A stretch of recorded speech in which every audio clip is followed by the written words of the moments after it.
Black banks are essential to closing the racial wealth gap in this country. But black banks struggle because the communities they serve are struggling. A parade of talent has left the black community, has gone on to build wealth in almost every other community less their own. But now it's time to give back. Today we announce a historic transaction.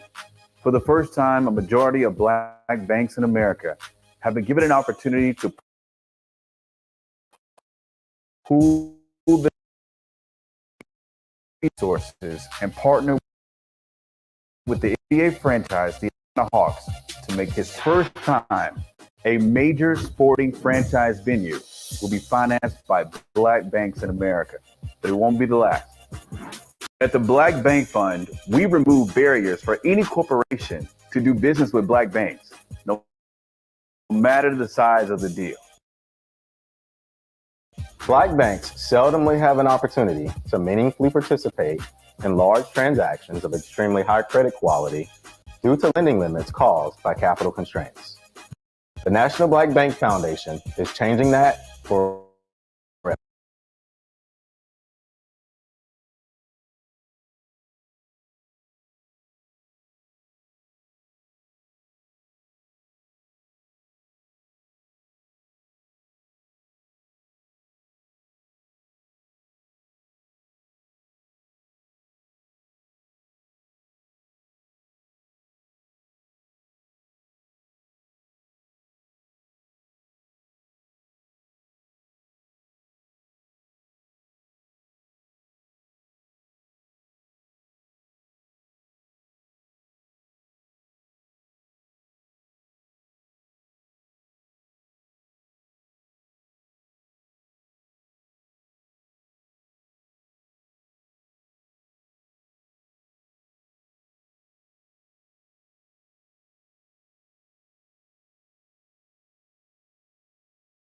capacity for black banks to lend What's happening, mothers, brothers and fathers, sisters? and Main small man, businesses. Mr. X. No longer Get will size and your man out of my capacity pocket. stop corporations of Black goodwill Hot Fire from banking Network. black. Always giving you Now what it's a you want choice. to give you what you need. Every X corporation in America can now Sports bank black if they so choose. Revolutionaries. I had these We have an cool opportunity videos to create equity for those that My need it most. janky ass Join internet us. kills me. I had the two Boulay brothers talking about. I want to play this, damn it. Messing up my intro. I'm a stickler for crossing T's and dotting I's, man. I detest when shit like that happens. Sorry about that, brothers and sisters. I don't like that. I really, really, really don't like that. Let me see if I can do this again. I want to show the two brothers in Atlanta. Maybe moist. I don't know. Hope not. Let's see if we can continue.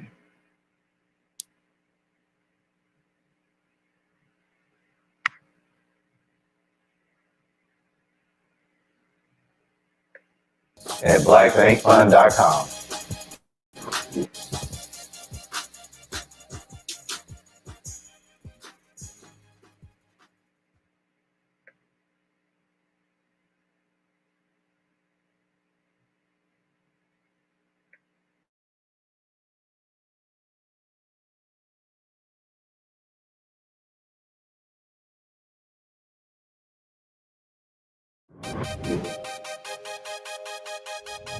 Black banks are essential to closing the racial wealth gap in this country.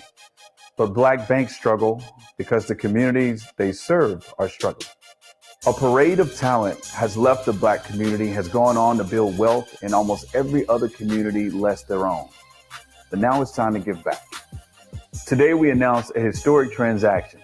For the first time, a majority of black banks in America have been given an opportunity to pool their resources and partner.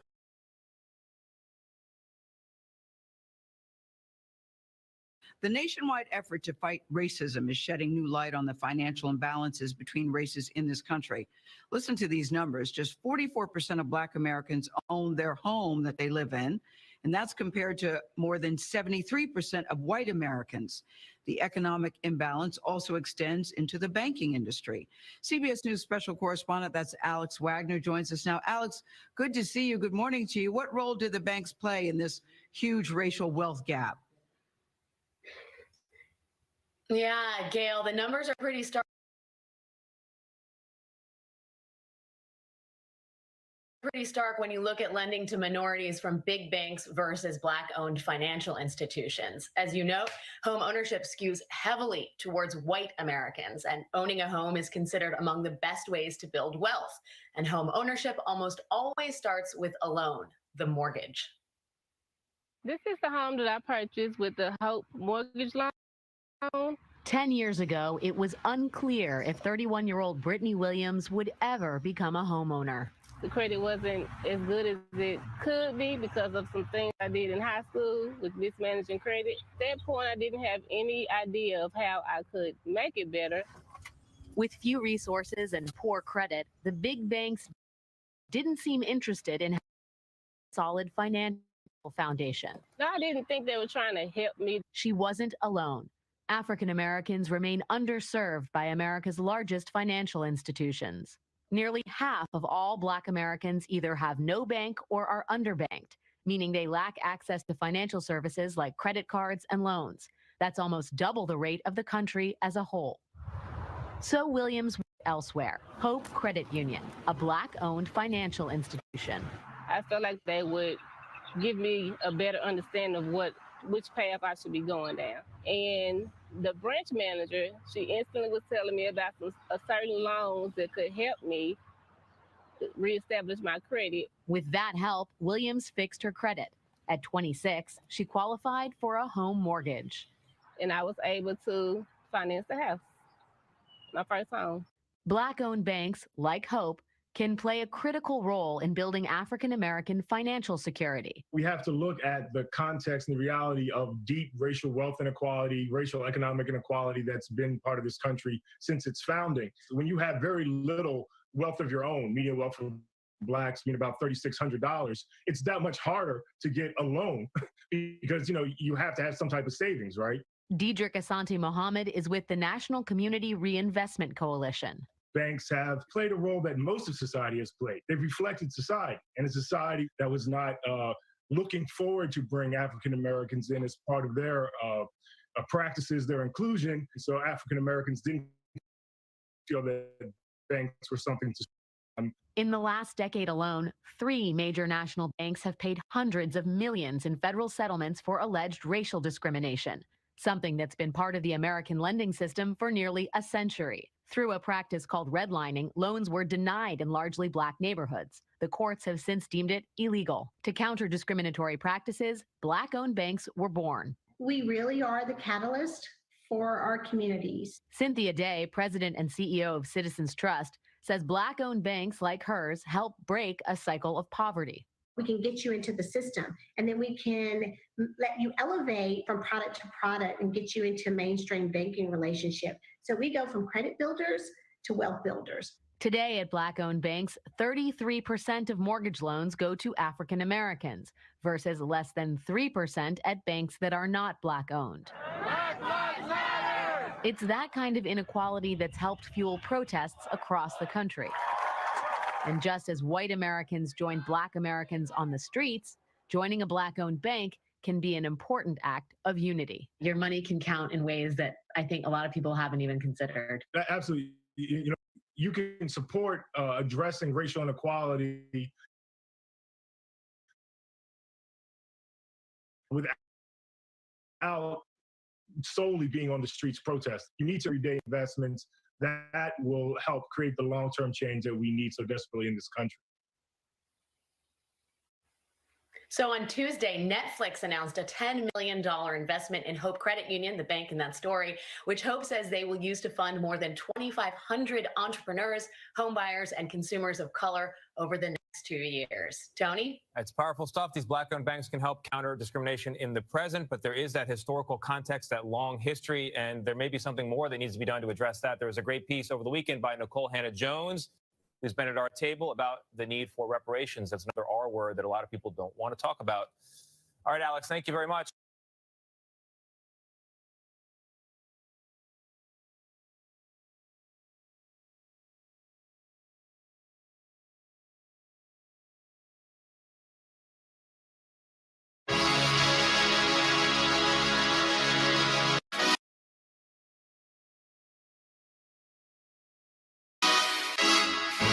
to a lot of you. Sorry for that.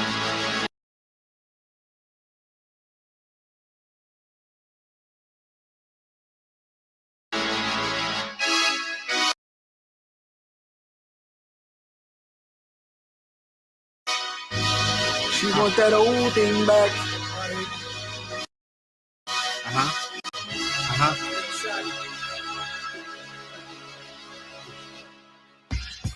Turn me up the headphones.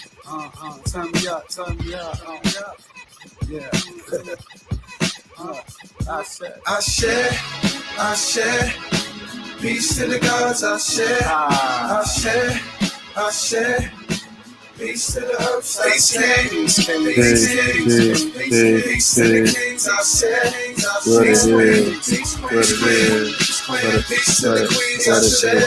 It's peace king when you see me in the street, proper greeting. Do not acknowledge the life being is not the season. No ego, clearly the leader of the people. Vision like the Lico. This is my leaning on that window that we go. I'm praying out one day we know. Praying my crib while you the people never thought it would be evil. Creeping with that heat close. They say I walk around like I got an S on my chest. Now that's a gold plated no baguettes on my chest. Like a movie. Words got special effects. A old school G used to bump Rex and effects. And the Fugees, youngins know that I'm next. I pump knowledge to the streets so they show respect. Wait a minute, man. If I got a show and I need to put some music to the show, that song Ashe ain't too bad. This show ain't gonna be too long. Usually what happens is as later I get on into the show, more and more people start showing up, which kind of sucks because it kind of prompts me to go longer. You know what I mean? I love a platform. Black people love platforms, right? You know, we got hundreds of people and some platforms, thousands of people watching this, and this is it. This is showtime. Now you can give empowering information or you can give bullshit. That seems to find we tend to find out that the more bullshit we give, the more views that you get. And this is from home. You got parents that come home and working all day slaving. They come into the house. They don't want to deal with your snotty nose ass. They want to be left alone. 17 hours on the job, they just want to lay down, close their eyes, and never wake up, right? Then you come with your needs. You want to sit on my lap. You want to talk. You want to, hey, mommy, hey, daddy, hey, blah, blah, blah. We're like, boop, boop, boop, boop, boop, boop. Go that way. So as that's done for years and years and years and years, finally you're old enough, and you find out that this is social media thing on the internet that allows you to be seen by thousands of people all at once. And now you found the place that you can get the attention you've always craved that your parents never gave you because they was too dead tired to, raise you because they were too busy raising you to raise you. So you hit that record button and the Lord bless you with a big ass and big titties. And so you get to shaking. And the more you shake, the more views you get. Man, this is great. Everybody wants me to turn around. Everybody calls me beautiful. Everybody gives me direct messages saying they want to do some things to me that ain't in the Bible. Or maybe it is. Pastor didn't get to that part. I'm going to come back to this over and over again. And you get exploited for what you're doing. You are seen as an example of everyday black life. And say, see, look at that thought right there. She's not an individual acting on her own accord. She is the feminine representation of a whole race of people. And as we condemn her, we condemn them. And then women, she don't even know. Say, sister, cover up. You're a disgrace. You a hoe. She finally ends her life.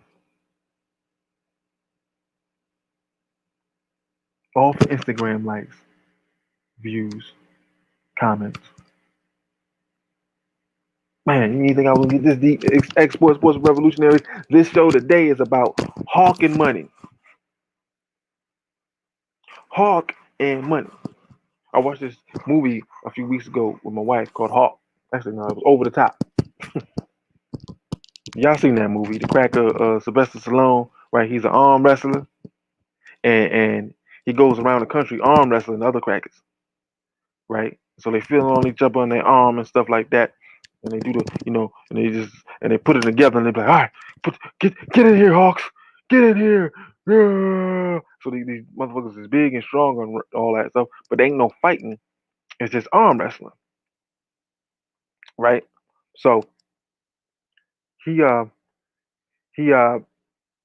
a son, estranged, that he married this woman, and he wanted to go on the road to truck and arm wrestle. And so he left his family behind to arm wrestle, right? For years. And his wife was dying. And so she told him to come on home, right? And get with your son. Take your son from the military school that his grandfather put him in. His grandfather, big money, right? And you could tell he was like an elitist. And he wanted to betroth his daughter to someone more wealthy and upstanding, presidential, right? Hawk wasn't that dude. He was a 9 to 5 blue collar grunt that basically charmed the pants off her. As you see the child there, well, you can't see the child, but the child's in the movie, and he was furious. How dare you, this indentured servant? You bring him to my home and say you're going to marry him? I won't have it. And this dude is powerful. He big wig cracker. He got lawyers on top of lawyers. He got Congress people. He got politicians. He got sheriffs. He got thugs. He got it from the top to the bottom. That's what we dealing with. These murders here, top to the bottom, is some rich crackers that control these things. And they're never at the bottom. They're not talking to the guys that's actually supposed to do it. Where it gets down to them that some business needs to be taken care of. Hands need to be clean. But it's a oddly dope, weird movie. I like bad movies. I don't know why. And I was always a big fan of Sylvester Stallone. But he would win money arm wrestling. And at the end, he won this big truck, and he got his son, and he won a bag of money, and him and his son is trucking right now. 35 years later, Sylvester Stallone is still alive. I don't know if that kid is still alive. But in the movie, if it was the movie world, they'd be trucking right now, arm wrestling together, right? All the way to arm wrestling heaven. Hawkins, son. The Atlanta Hawks of the National Basketball Association have done something unprecedented. Interestingly enough, no one else is dealing with this story. And I want to, I missed the perspective. Put this in context and perspective. In the freedom struggle, we lack many things. The biggest thing we lack is economics. We lack economics. In some studies, it's 170,000 medium income to 11,000 of blacks, deliberately done. They always show these numbers, these raw numbers, like it's an accident of some sort, and that there's something wrong with black people. And this is why they can't get shit done, because we're inherently inferior, right? So people have to use coded language in their promotional commercials to say, hey, crackers is keeping money from us. Come bank with us so we can give the money to black people. The more accounts we got, the more money we have, the more we can disseminate to businesses and to black people who want to buy homes, right? So again, it's this game that's being played here, that we know the banking system is owned by the cracker families, right? That control everything. And they get the raw numbers, and eventually someone's gonna slip them a note and say, "Hey, man, the wealth gap is closing." The niggas at 50,000 medium wealth. We're down to 120. They've shrunk the gap. Oh yeah, send in the plagues. Before you know it, it's a plague that some type of bug is shat on a dollar bill and it went to the black bank, and now it's a disease that is from Africa, and it's a disease that's targeting black people and their money. So all the black banks must close immediately because of the virus, and that's where they're getting it. Some strange shit like that they'll do. You know what I'm saying, to make sure we go back to the bottom. But in any case, all the scholars, all the academics, all the economists have said, and we all agree upon that one thing we're lacking and missing in this movement is resources. That we need resources that we control. And if we had banks, and we had access to wealth, access to resources, reparations, that we can survive in the 21st century. Right? We've all agreed upon that. Well, in this era of allyship, and you know how I feel about allyship, I think it's a farce. I think it's bullshit. I think it's setting us up to slam us down. I think this is an alley-oop before the dunk, and where's the ball? I think this is the knife of 9 inches that Malcolm X talked about. You stab in the back, if you stab me in the back 9 inches, you pull it out 6 inches. That's not progress. Pulling out the knife isn't progress. It's healing the wound that the blow made, and they won't even recognize that the blow is there or that the knife is there. So they have taken a team of all the professional teams, a lot of professional teams, brothers and sisters. I want to say, and all the sports, not just what do we say, football, basketball, and all that stuff. You can go by the sports that have, but the reality is it would help if all sports were to do financing of some sort with black controlled banking institutions, so that more wealth comes into our community. Now, this is something I would say to any courtroom or common council or wherever I could say it, so that people can, so I can sing a song to the choir that already knows the song, right? Because we have many people have done it. You have to get to the point of action.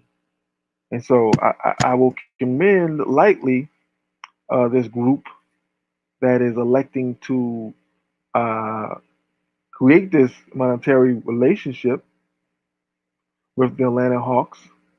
And it's really about the basis of it is rebuilding the basketball arena that the Atlanta Hawks are playing in now. The Atlanta Hawks are an up-and-coming team with a young man named Trey Young. I'm still learning about this young man. From what I've seen, though, he's an unbelievable basketball player and is quickly challenging Dominique Wilkins as the franchise's greatest player. Even though Dominique was known more for his dunking, Trey Young is amazing talent and is very young. He's also a big fan of Kobe Bryant. And this is the Kobe era. These young players watched Kobe coming up. Some of them went to his camps. So these guys are Kobe's players, and they're playing now, and they're taking his game to the next level. And it's fantastic to watch. I have to admit, as a fan of the game and a former player, it's fantastic to watch these guys do their thing. And they talked about the Seattle Sonics last year and the things that had happened to them. But this is interesting, and I felt like it was something that we needed to discuss. And is this reality? Several black banks are taking. It's a massive transaction, right? Because we don't have a lot of income here, so the way they're doing this is adding a lot of banks within it. So multiple black banks can get some of these resources here, and it sounds a lot like the Big Six situation that happened in the '60s. That civil unrest was occurring from black people. Protest marches every year is protest season, right? Or every couple of years, right?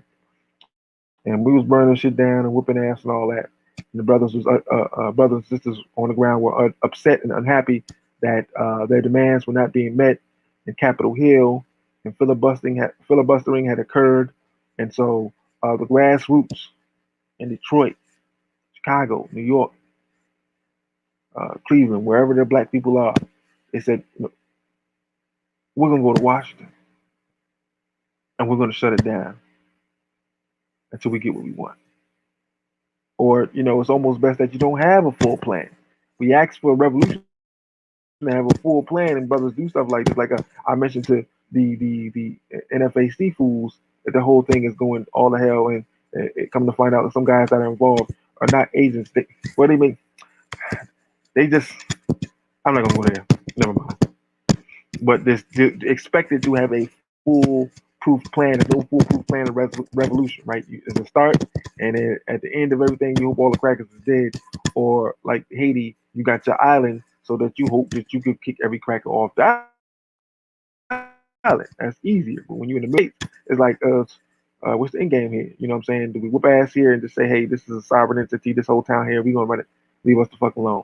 Give us enough cash to run our community, and this is how we're gonna run it.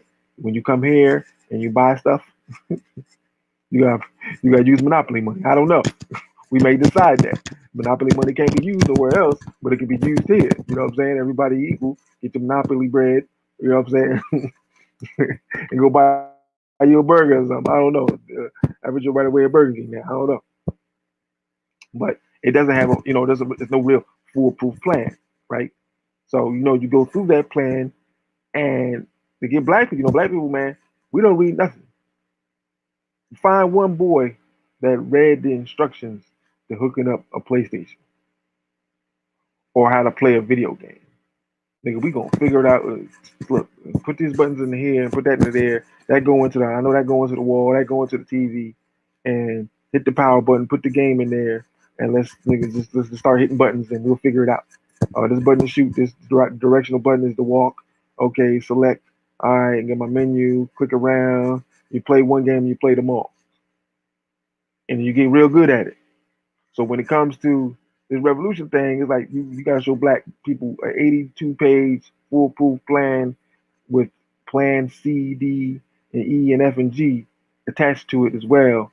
You know what I'm saying? And it's like, nah, it don't work like that.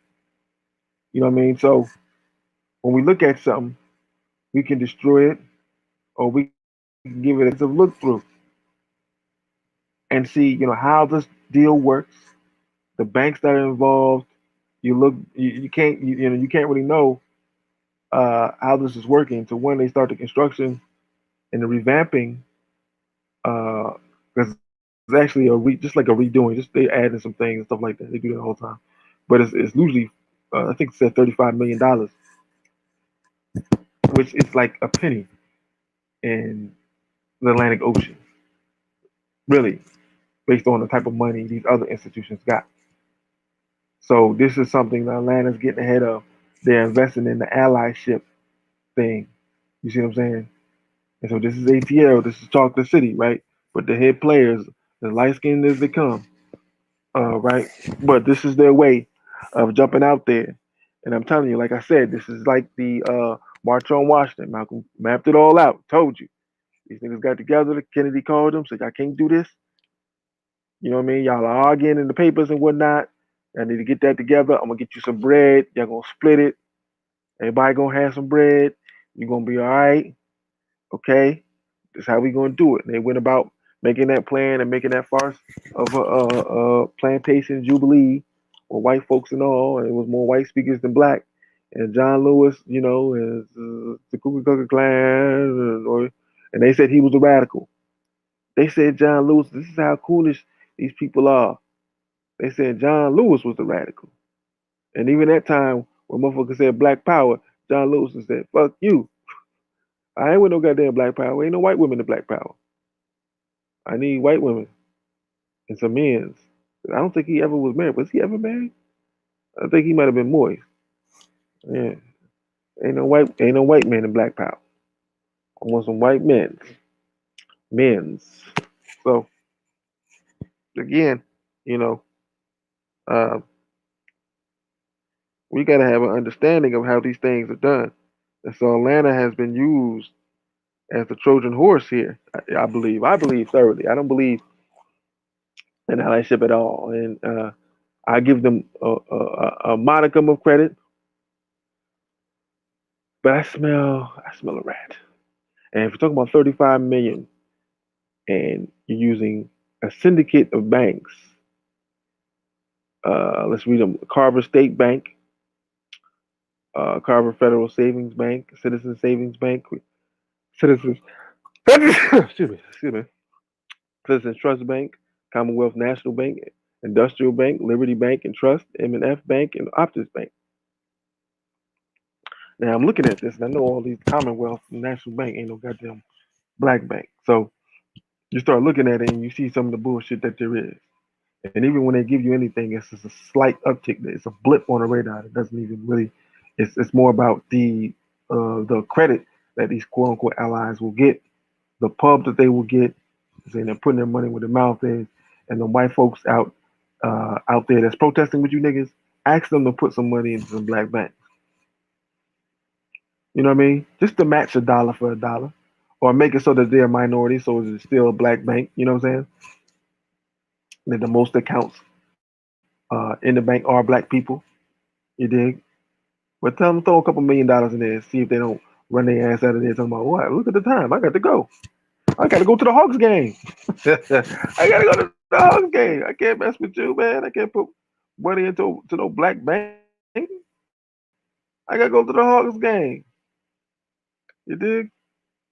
So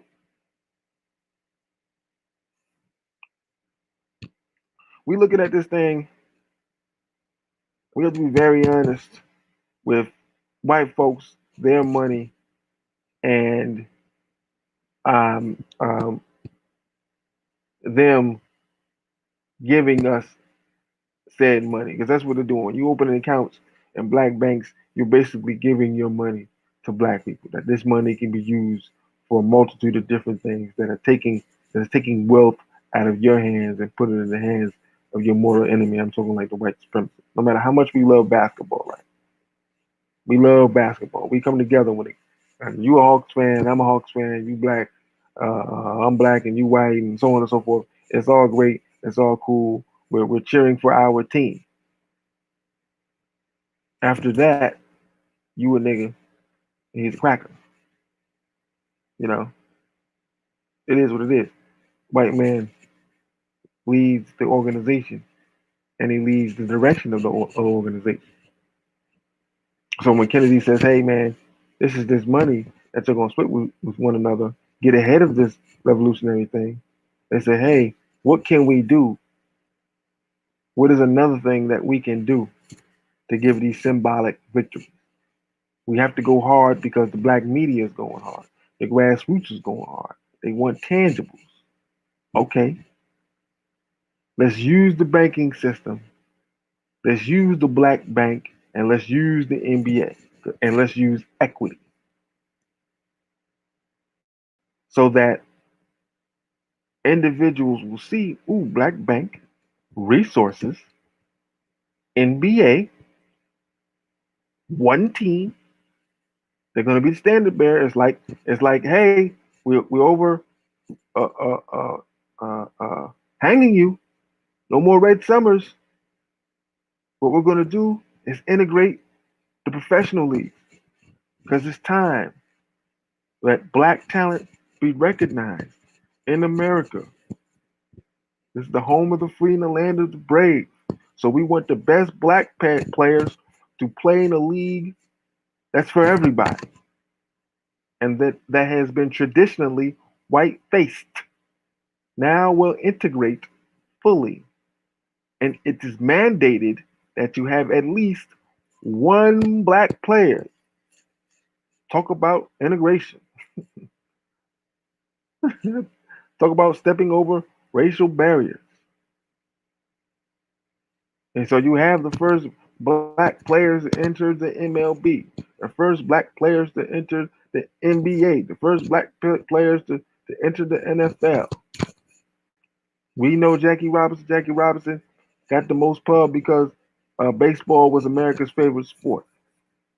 And so by the time it took a back seat to the NFL, the NBA, Jackie Robinson had become a household name because he was the first one.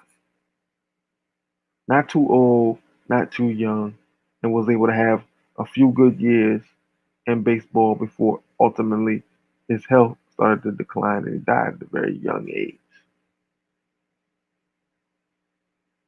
So now Atlanta, and that's where Jackie's from. I have to look up that look that up for a brother. Where's Jackie Robinson from? Right place, right time, right arena, right banks, right leaders. And Atlanta said, we're going to take the leap. We're going to jump out there. We're going to say, hey, we know this is Chocolate City.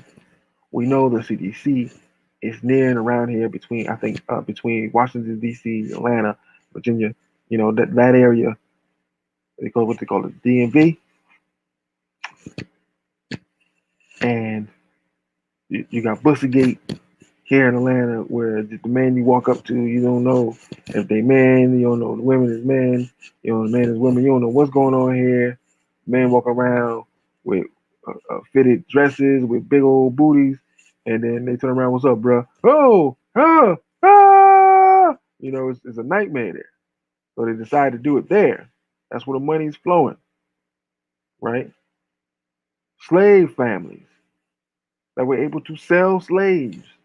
You got money down there, right? Sell your own people. Okay, not all of them was family members. The hell, if they was family members you didn't like, so they had. Don't act like I don't own your ass. I'll call white peoples right now and sell you. All right, I'm tired of your shit. You ain't gonna do nothing. I won't. Okay. 2 weeks later, the crackers there. Yeah, we here to buy Rufus. Yeah, he right there. Go ahead, take him. Leave the money right there. Thank you. Claude, Claude, really? You gonna just sell me like that? I told you, nigga, leave me alone. I told you to shape up. I told your ass. Now you with them. Now you with them. See you, see. No. Now, I brothers and sisters, I wish I can say, yo, this is great. This is awesome. This is amazing. And a lot of people are going to do that. And I just can't do it because I don't trust devils. There's so much more that they can do, and they stop doing it. We need a reallocation of funds. People need to make big moves. $35 million is 15 cents in real life, man. That is no money. But black people are so used to having nothing that any little bit that we have, and they'll lose these. And they throw the numbers out there so that the white folks know, hey man, it ain't a lot of money. $35 million, it ain't a lot of money. It's split between 7 banks, ain't a lot of money. Then the people, black banks, and we'll give loans to businesses and for property and for homes to people of color. At the end, they always listen. I'm reading the article. Bank black. As soon as they talk about resource dissemination, it's people of color. Damn you. Damn you to hell. I don't want people of color. Damn you. I want black people in the hood. Even in the little video, they showed the sister, the cute sister. She had a little lisp and all that break, but you know how they do. I don't know what I was gonna do, and I had some credit issues, and some credit issues that I be having, right? And some credit issues, and it's unfortunate. It's unfortunate. So I was in high school in those times, and in high school at those times, I made some bad economic decisions, which is negatively affecting me at this point in time. And so I went to the black institution, and they were able to get me some loans, and that's great. I don't mean to make fun of the sister, but the reality of it is all of us need that. And every day, in every store, there's food left there, and fruit and vegetables go bad after a couple of days. So that people in the streets or they eat trash all day long. And what I mean by trash is just snacks and cookies and juices. If they were able to eat natural foods, they would make smarter decisions. The thing is that America is built on stupid decisions. So all these $100 million corporations exist because of bad spending habits and bad decisions of the American public. And I also deal with food. It's all these corporations that give. There's 8 different corporations that sell crackers, 22 that sell malt, Swiss malt liquor, 44 that sell chips. I'm just throwing out arbitrary numbers. But these companies survive and the employees survive off the illegitimate spending of the American public. Spend, spend, spend, spending, spend, spend. Right? 44 make cupcakes. 66 make hot dogs. Pork. All the various items that need to be consumed for America to operate the way it does.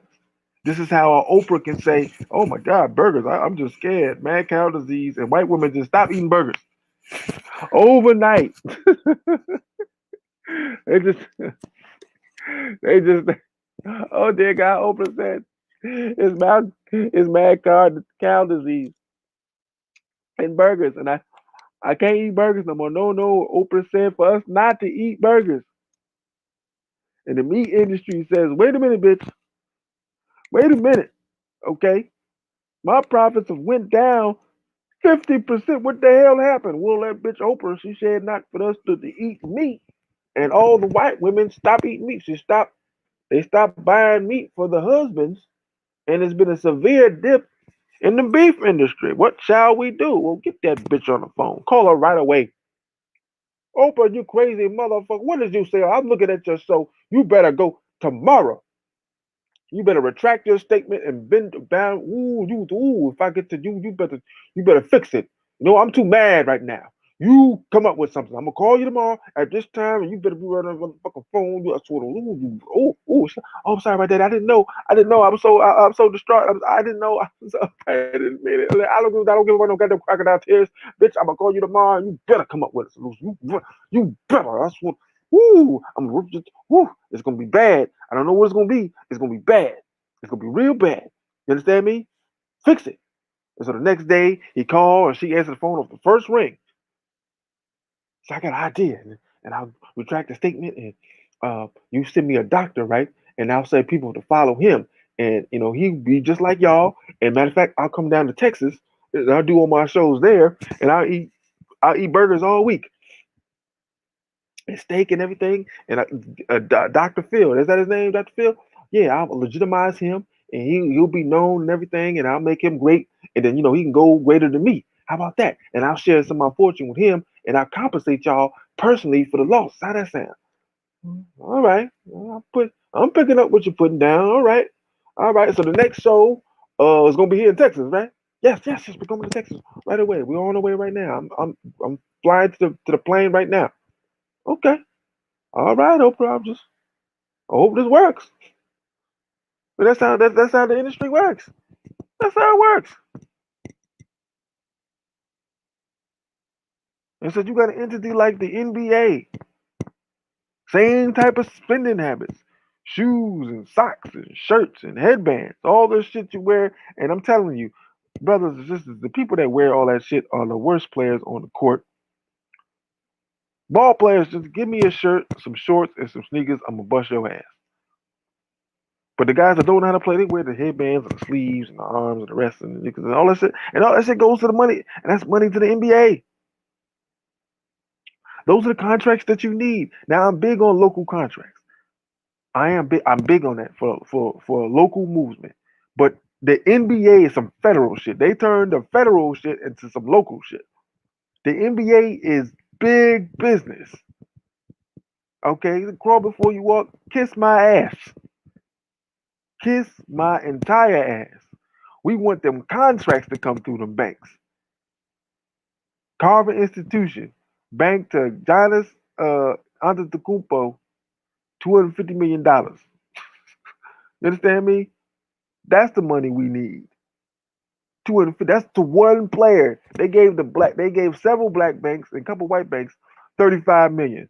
258 million, 35 million. You go ahead and do the math. And so they're doing this little bit. So yeah, it's enough for you to start your small business. And trust me, man, if I had $5,000, $10,000 small business loan, I put it on to get your head in my pocket. I get it popping. You hear me? I pay to get it to the point I need to get it to influence this thing, to really get some real information out there, man. So I can get some things popping here locally. Yeah, you take the 10 and you flip it, you make it 90. You take the 90 and make it a couple mil. So on and so forth. Now, I'm not an astute guy to be able to do that, but I know some motherfuckers who do. They love this shit and they live it. Right here, bro. Take this money, take a little extra for yourself, and flip my shit. Make it happen. And the brothers I've been watching for a while. I ain't going nowhere. Been trying to get me to be down with it too. So I'm putting the team together already, just in case some resources like that come my way. But that's how we got to think. And it's a start. Again, I know it's a start. I may be saying some dusty nigga shit. I don't know. I just don't trust crackers. I don't trust them at all whatsoever. At all whatsoever. I would love to have heard that new wave of black interest in black banks. People, hundreds of thousands of black people came to the black banks and said, I'm going to open up an account here. And then through those monies, they were able to acquire different type of contracts, and whether it be construction and so on, because there's always going to be construction, and you want those construction contracts, and you have a black mayor who's from the people on some Marion Barry, Harold Washington shit. You know what I'm saying? Peace be upon both of them brothers. You know what I'm saying? I would feel comfortable with that. But just, you know what bothers me? Trae Young, light skinned and a motherfucker. It bothers me about this. I may sound like a hater right now. I may do. I don't care. I don't care about the contracts. I want them to come back to the community that they come from. A lot of these players are elitist players, meaning they're players, the sons of players who played in the NBA years ago, made a good living, were really good, and so their children didn't have to come from what they came from. Interestingly enough, the two greatest ball players that ever played, Michael and Kobe, came from middle class homes. They didn't play in the hood. They didn't survive or die. They could have been something else, especially Kobe. You know, I've done a show with Kobe. So he's about to go to Duke. These guys have people take their entrance exam. He would have taken his own entrance exam. He had like 1,300 SAT. I mean, it was good. If he was a geek, he would have made it to Duke as a geek. Some of these brothers made it, and yeah, like Jason Williams is a young point guard, former point guard, very intelligent brother. You could just listen to him. Grant Hill, he came from a middle class because his father was Calvin Hill, former Dallas Cowboy football player, and you know the salaries weren't that big back then, but you know he made smart decisions with his money and whatnot. Got him a black woman. They created Grant, and Grant is what you would call an upstanding Negro of the NBA persuasion, right? But now they buy Jalen Rose, a self-made man who came from the hood. They got her. His father died as the number 1 pick in the '67 draft. Never had a relationship with him. Number 1 pick. That's how ashamed he was of that son. Never had a relationship with him. He never let that hold him down. Had a 10, 12, 13-year career in the NBA. Known for the Fab Five. And represent brothers in the media the best way he can with the consciousness he got. Got a charter school. I should do a show on his charter school. I definitely should. Got his charter school out there, trying to do the best he can. Now, I can be absolutely militant to 27 power and condemn all these brothers, but with our own people, we need a level of diplomacy. We have to presume that they don't know what we know. Matter of fact, we have to guarantee they don't know what we know. But we do know they're trying to do well for black people and black children, because he don't have to do that. That don't have to be a hustle for him. He's got his podcast, he's got his shows. He like exotic women, you know, he do something with that. But Okay, every brother got their poison. She a little just, can't win them all, you know. But for by and large, he don't be cooning like that when the camera on him and all the black people's watching. So he ain't got no cooning sound bites. And that's it. If that's all you can do, I'll take that. You ain't no damn Terry Crews grinning and laughing and shucking and jiving and dancing and doing backflips and all that shit. Cool, cool. If you kicking some real, I can smoke a bag of that. I can smoke a little bag of that. I ain't no smoker, so I don't know the terminology like that. A little fifth or something. If 2 seconds, I don't know. The smokers out there, y'all let me know. I don't know. I ain't a smoker, but I can smoke a little bit of that if you're saying some real shit, and it's not some cooning. You know. So these are the examples you got in the NBA. There's not many of them. And maybe Kyrie Irving's like, yo, he ball out for a couple more years and say, listen, this is what I'm gonna do. I'm gonna put my $250 million contract in these black banks when I get my 250. You dig? When I get my bread, I'm gonna go ahead and put it in the a black bank, and I want 3 superstars, legitimate superstars, young superstars, to do the same thing. I don't want no old niggas. I want everybody 24, 25. I want you to put about 20 mil in black banks. And this is how you get the movement going. It goes from, the team doing business with black banks, but also the players taking their massive contracts and banking black. You see what I'm saying? Maxing it out. How much can you hold? All right, I'm gonna put that much in there. And I want my other brothers to max it out until your capacity grows. You know what I mean? You can only hold 10,000. Boom, I'll give you 10. And push everybody to put 10 in there. When it grows and you get the clearance for it to go to 15 and 20, then that's what we're gonna do. Because we got it. You walk around streets, guys are saying, I got 80, 90,000 on my pocket, on my person, at any moment in time. I heard one of those conscious grifters say, I got $90,000 on me at any moment. Really? Is that right? Whose money is that? I wonder. Butterfly doors, multiple Instagram wives. Can't be mad at that. Ain't no brother in the world want about 4 or 5 Instagram thotties to be their wives, just off the physical. Can't be mad at that. I don't take shots at people's wives. I don't want nobody taking a shot at mine. But I honestly only think about the bread and what could be done with them. It's black organizations like mine struggling, like our people struggling. But you take $90,000, put me on a job so I can do some real organizing, man. Listen, it be popping out here. Finance the organizers, the black banks, and the basketball team. You want a political education? You want to be educated about racism? You hire one of the IRBG brothers and sisters to give you a seminar, a paid seminar. You will pay them for them coming down there and calling you crackers, all types of crackers, laying down a history you already know. You can just deal with it. You ain't got to deal with a national, international, federal, whatever you want to call it, perspective. You can just deal with Atlanta, the state that you from. Let's just deal with Georgia. Let's just deal with Georgia. It's atrocities when it comes to black folks. And every time there's a killing, you will pay for us to come and break down why you are racist crackers and you continuously kill us. We're going to tell you who created you. We're going to tell you where you came from, why your penises is so small, all that. And you're going to pay us for it. Then you're going to break off that brother's family. Then that cracker here, if he don't go to jail, we're going to kill him. If he don't go to jail, we're going to kill him. Just like you did to us when it was perceived that we did something to one of you all. You did the most heinous and vile things to us. So no, once we got the evidence, the ocular evidence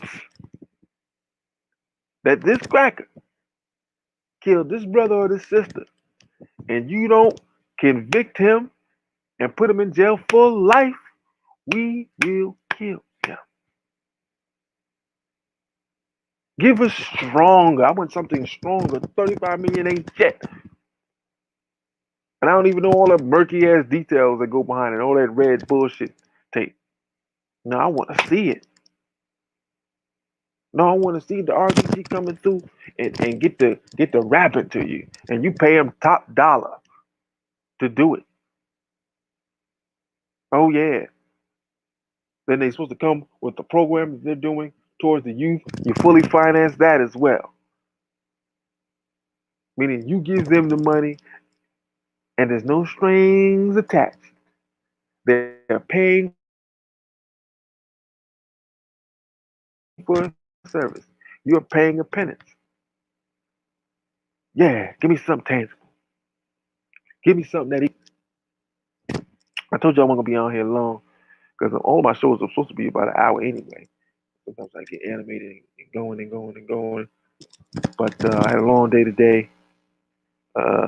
Took me a little nap, then I came back out, went back work. I said, let me do my show. I had a meeting. It's just a lot, a lot. But I feel empowered. It's always good to come on the network. I know Keith is on the other side doing his show. Keith, I do Tuesdays at 9, taking the whole crowd. I'm taking all the audience. Well, we could do them together, but the big crowd, man. I love a crowd. I love a platform, man. I love it. When I play, man, when you're a ball player, you wanted a full house. You wanted everybody there. That really showed what type of ball player you were. That's here now where they're playing when ain't nobody there. It's like everything's gonna be skewed. You find out who you are when you go into a hostile environment or you at home. And it's time to put up or shut up. And you in that gym, and it's expected for you to do what it do, especially at home. And you do. I remember my senior year in college, man. Listen, I think I averaged about 25 points a game at home. This was showtime, man. I mean, you had to win. You had to win big. You had to show out so that the fans, more and more fans would come. The more people, the better. When you have those big games, whew, whew. So this is the same thing. When you on the platform and you got the mic and they say, Mr. X, it's on you. What you think about such and such? And you want to rip it because you know the end game goal is to empower your people. At the end of the day, the resumes should be compared. And this isn't about any type of competition. But if it was, it would be a healthy competition. How many black lives have you changed for the better? How much organizing have you done? What institution is left that you helped build? And the higher you are in the food chain, the more we need to see visible institutions. People can laugh about our brother trying to acquire his school, but if it's done successfully, that changes the game. Anybody can do it. We got to get beyond 15 and 20 person schools that's been around 50, 60 years. But you know what? None of us talk about them. None of us do business with them. Nobody donates to them. No one says, hey, man, donate to this particular school here. The website is here. This brother has been doing business for the last 35, 40 years. We want to get it from 35 students, which has been topped out as for the last 20 years. We want it to be 300 students. We want a state-of-the-art building. We want dormitories. We want revolutionary institutions.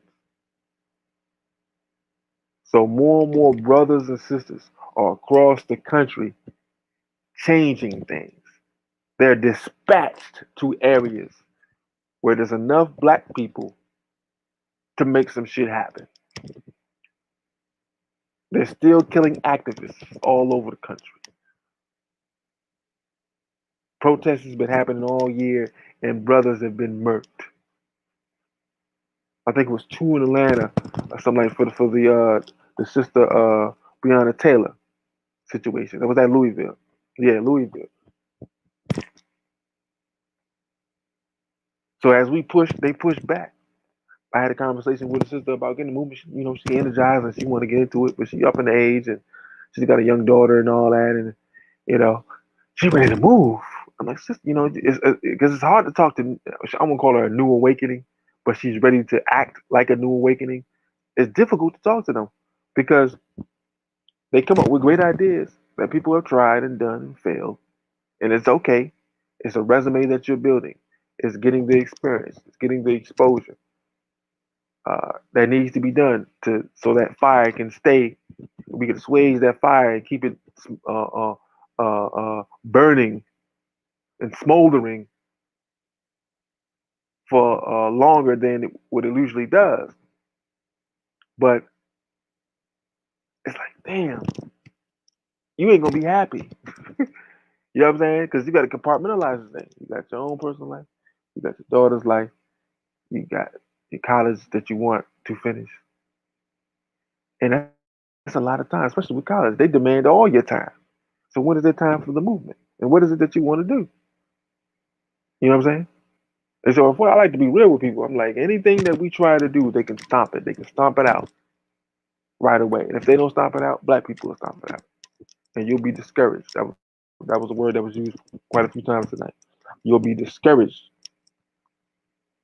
because of the repeated occurrences of self-sabotage of black people. You'll be discouraged, and rightfully so. But if you truly love the people, it will shine through. It's bigger than you. You're talking about that universal God.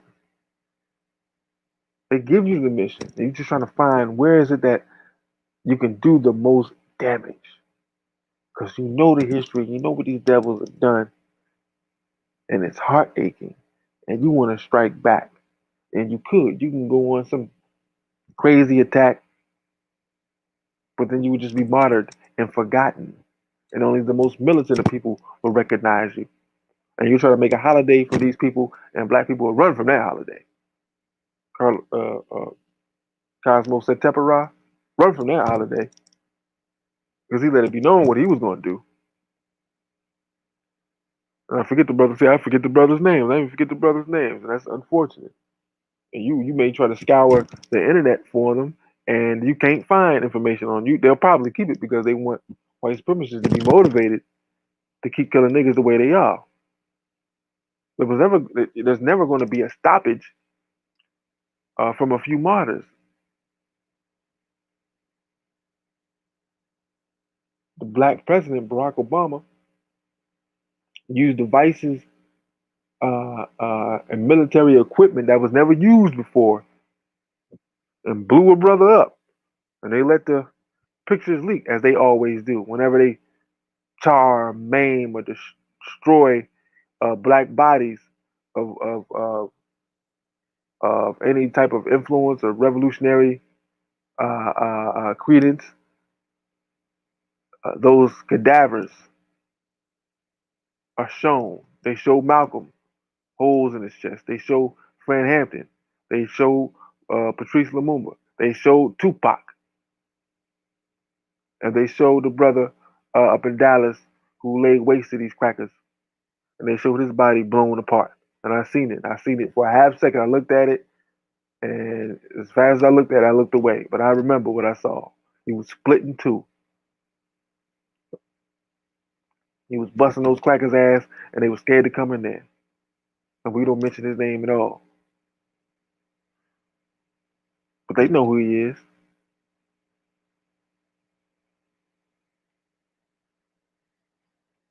That's the real solution. But for now, we'll take the 35 million. Hope that other black banks that maybe not were involved or maybe were not involved seek out players to bank with them, to try to do business with other NBA or NFL or MLB teams. Doesn't matter. and join the fight of equality. I can't talk tonight. I got to go. Join the fight for true equality in America. Okay, this computer is getting on my nerves. I'm in the back, and it's just not it's acting up. Yeah, it's acting up. I'm gonna have to do this on the iPad because this computer sucks. I love y'all, man. Y'all be cool. I can't see my thing, man. I don't know what's going on with Exports Sports Revolutionaries. SoundCloud.com/GYHOMP. That's where my couple of SoundCloud episodes are. They deleted my other ones. I had like 50 of them from the last 4 years, and they deleted my damn episodes. So I can find the links, but you have to have the SoundCloud download so that you can hear them. And what it'll say, can't locate this, and all you gotta do is click on the SoundCloud link, bright orange link, to open in the app, and it'll play. You can go to the YouTube channel, get your hand on my pocket. Got episodes there. Facebook, the Quinn Mr. X, and get your hand in my pocket on Facebook as well. I have not done a get your hand in my pocket Facebook in a minute. Need to do that. But in any case, thank y'all for listening. Like I said, I was gonna be on for an hour. Keith is on the other side. Check Keith, Black Eye Fire out. If you both, for some of y'all, shout out to y'all loyalists, got both both apps open. That's what's up. Listen to us both at the same time. Shit. You dig? But I'm about to be out and going over there anyway to see what they talking about. Y'all be cool. I'm out.